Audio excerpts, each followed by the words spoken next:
afternoon, everyone. Fundamentally, politics is about the management of public money. How do the people who are entrusted with serving in the House, in the Senate, and within an administration prioritize the expenditure of taxpayer dollars? And our view as Democrats is that taxpayer dollars should be used to make life more affordable for the American people.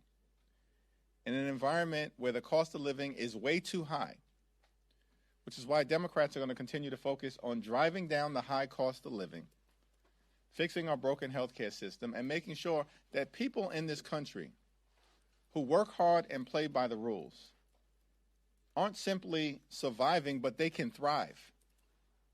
Because far too many people in this country are struggling to live paycheck to paycheck. One of the challenges that we have in this country is that Republicans have decided to manage the public's money recklessly. Taxpayer dollars should be used to make your life more affordable. Instead, Republicans have decided to actually use it to enact massive tax breaks for their billionaire donors. That's what the one big ugly bill was all about. Republicans have decided to use taxpayer dollars to create a $75 billion slush fund to unleash mass and poorly trained, out-of-control ICE agents on American communities, brutalizing and in some cases killing American citizens and violently targeting law-abiding immigrant families. That's how Republicans have chosen to use the taxpayer dollars of the American people to manage public money. And now, of course, we've seen Republicans, led by Donald Trump, plunging America into another endless conflict in the Middle East, spending billions of dollars to bomb Iran. But they can't find a dime to make it more affordable for the American people to go see a doctor when they need one. Can't find a dime to make it easier for Americans who are working hard to purchase their first home. And they can't find a dime to lower the grocery bills of the American people. And instead, of course, the reckless Trump tariffs have increased costs on everyday Americans by thousands of dollars per year. Democrats are committed. This is the fundamental fight at this moment to making sure that we jealously guard the resources of the American people and we use it to make life better for everyday Americans, not actually make things worse, which is what Donald Trump and the Republicans have done. Questions? Mr. Leader. Christy Noem. You served with Mark Wayne Mullen in the House of Representatives. He's been in the Senate for a couple of years now. Somebody who's tight with the president. Is this an upgrade, in your opinion? Well, let's cross that bridge when we get to it, and we'll see what he has to say when and if there is. What was your impression of serving with him in the House? I don't have any comment right now on what's to come. Let's focus on what's taking place right now. Christy Noem is gone. Good riddance. She was a disaster, and House Democrats made something very clear several weeks ago. We said either Christy Noem is fired or she's going to be impeached. Does that change the ICE conversation? And Christy Noem has been fired, consistent with what we have demanded on behalf of the American people. But let me also make clear, a change in personnel is not sufficient. We need a change in policy. And that has to be bold, dramatic, transformational, and meaningful. And we've laid out 10 different demands standing on the side of the American people, including but not limited to judicial warrants, a ban on racial profiling, a prohibition on ICE targeting sensitive locations like schools, hospitals, polling sites, and houses of worship, a requirement that ICE agents are actually vetted through criminal background checks and actually trained, the implementation of a prohibition on the excessive use of force, which we've seen horrifically been unleashed on the American people, and of course, a requirement that ICE agents who break the law can be criminally investigated by state and local authorities. These are the type of policy changes that are going to be necessary to move us forward to ensure that ICE actually conducts itself like every other law enforcement agency in the country. That's our fundamental demand. Every other law enforcement agency in the country. So, of course, this change in personnel is welcome. Kristi Noem was a disgrace, and we made clear what was going to happen. One way or the other. Could happen the easy way or the hard way. He's chosen the easy way. But now we still have work that needs to be done in terms of the policy changes. Thank you, Mr. Leader. Congressman Tony Gonzalez said yesterday on a podcast that he did have an affair with a late staffer who later died by suicide. At this point, would you support expulsion for Congressman Gonzalez now that he's admitted that? He's violated the laws. If an expulsion resolution were presented before the House of Representatives, I would, of course, support it. Would House Democrats investigate Kristi Noem as an ex-cabinet secretary? We haven't had that conversation yet. But what we do know, as was gloriously exposed by Congressman Joe Neguse, she's a living, breathing article of impeachment in terms of the abuse of power and the corruption that Kristi Noem has engaged in. And we need to make sure that every single taxpayer dollar is accounted for, that she was allowed to brazenly abuse, if not personally benefit from. And so there will be continuing efforts led by Benny Thompson and Robert Garcia and Jamie Raskin and members of those committees to make sure that we are looking out for the appropriate expenditure of taxpayer dollars. And wherever that leads, it leads. Thank you, Mr. Leader. After votes today, you all will go on a week-long recess. Can you provide any visibility to the American people about where the negotiation stands? Republicans and the White House continue to say that they've moved on some of the demands that you have made. However, right now it just seems to be a debate between you say that they haven't moved enough. They say we're moving in their direction. What can you say to the American people over the next week or so, what they can expect while you all are out? Well, it's unfortunate that the Trump administration and Republicans have decided that they would rather shut down FEMA, shut down the Coast Guard, and shut down TSA than dramatically reform ICE and get ICE under control, which is what the American people want to see happen. And this is a step in the direction of acknowledging that things at the Department of Homeland Security were broken. They had a corrupt political hack who was running DHS. Shame on every Republican senator who put her in that position when they knew she was unqualified.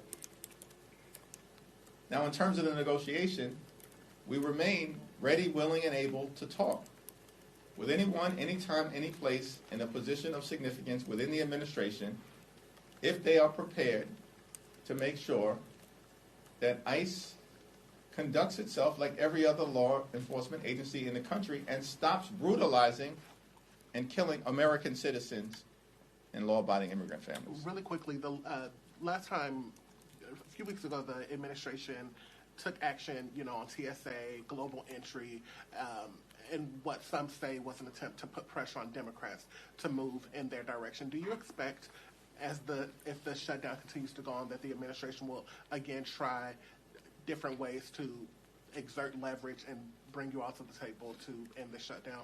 Trump administration is deeply unpopular. They failed again and again and again, and they're on the run, governmentally and electorally. And our view is simple. Abandon your my way or the highway approach. You're not intimidating anybody. They tried to break America within the first 100 days, and they failed to do it because the American people have held firm. And as Democrats in the Congress, we got to continue to forcefully push back. We'll do that in the courts, and we certainly will do that in communities all across the nation, and we're winning the hearts and minds of the American people. We just saw that again in Texas. and in Arkansas. And we'll continue to see that all the way through November. Any normal administration would dramatically change course. But these extremists, continue to try to hang on to whatever mandate they claim that they had in the aftermath of the general election, even though the American people view them as a complete and total failure. But as long as they approach things with a my way or the highway mentality, then we're not going to be able to make any meaningful progress in a bipartisan manner on behalf of the American people. Thanks. Yeah, thank you. Markwayne Mullin is one of Trump's most loyal allies in the Senate. Do you think, how can you work with someone like him as you're still doing negotiations on DHS funding? And further, what do you want to see from the next DHS secretary to be able to work with them? But what we have to do right now is deal with what's in front of us, which is DHS has been shut down by Republicans because of their refusal to actually agree to a set of bold and meaningful but common sense demands that are designed to get ICE under control. The Senate is going to handle their process, and we'll see what happens in terms of the confirmation hearings, in terms of the individual meetings that Senator Markwayne Mullin has with the senators who are going to be making a decision as to whether they should confirm him or not. And then we'll have more to say once that unfolds. But at the moment, it's not like Kristi Noem was the one who was involved in negotiating anything. She was a corrupt lackey.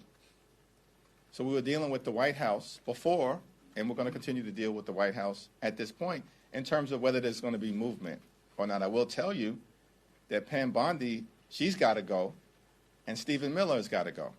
And we're going to approach those two toxic individuals with the same intensity that has now led to the termination of Kristi Noem.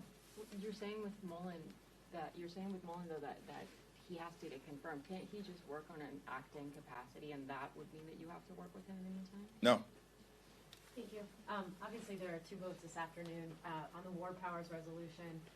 Some of your members are seemingly wavering. How do you expect it to go? And if it does not move forward, will you then support the alternate that was also brought up? Well, we'll cross that bridge when we get to it. Right now, we're focused on securing strong Democratic support for this War Powers Resolution. We believe that Donald Trump needed to get authorization for engaging in a war. He admits it's a war. The so-called Secretary of Defense, the most unqualified person to ever hold that position as well, he acknowledges that it's a war. And the Constitution is not ambiguous on this subject. And there's a reason. The framers were very clear. They wanted to make sure that the people's house, that the most direct representatives of the American people were the ones who could weigh in on issues of war and peace, so that we could press an administration as to whether they have a plan. What's the justification for sending American men and women into a theater of war, risking their lives? As we've seen, we've already tragically lost 6 heroic servicemen and women. And we mourn for them, and we pray for their families. And we don't want to see any more American lives lost in Trump's war of choice. And so we're going to continue to engage with members over the next few hours in advance of the vote. There is going to be strong Democratic support and bipartisan support. And we're hoping that just a handful of additional Republicans beyond the 2 who have publicly said they're with us will do the right thing on behalf of the people that they are privileged to represent, so we can enact this War Powers Resolution. George Washington said in his farewell speech to the nation, and I've never forgotten this upon reading it, it wasn't there at the time, that the Constitution is sacredly obligatory upon all. That was his farewell message, final public speech to this new nation. The Constitution is sacredly obligatory upon all. That means everybody. There's no Trump exclusion. There's no wannabe king exclusion. There's no autocratic exclusion in the Constitution. It's sacredly obligatory upon all. And we just need our Republican colleagues to get some guts at this moment, as Rand Paul said yesterday, get some guts and start acting like you're part of a separate and co-equal branch of government. On the subject of Iran, the administration and Republicans have said there may be a need for a supplemental funding request. What is House Democratic leadership position on a potential supplemental request? Yeah, we haven't had any conversation about the possibility of a supplemental funding request because at the moment, the administration can't even provide a justification for why we're in this massive conflict and war in the Middle East right now. They have not bothered to make that case to the American people. And their explanations are all over the place in terms of what prompted Donald Trump's decision. In fact, most recently, the White House has said Donald Trump had a feeling. Can you believe that? A feeling. You send American men and women into war with a high likelihood of them dying based on Donald Trump's feeling? That's insanity to me. There's no evidence that there was an imminent threat to the United States of America. No evidence that they had reconstituted their nuclear program. No evidence that they have intercontinental ballistic missiles that can reach our shores. And so, before we even get to the consideration of a supplemental request, let's have the debate about how taxpayer dollars are being wasted right now. Billions spent to bomb the Middle East, triggering an all-out war that now involves more than a dozen countries, as opposed to actually Republicans bothering to find a dime to lower grocery prices or make life better for the American people. Thank you, everyone.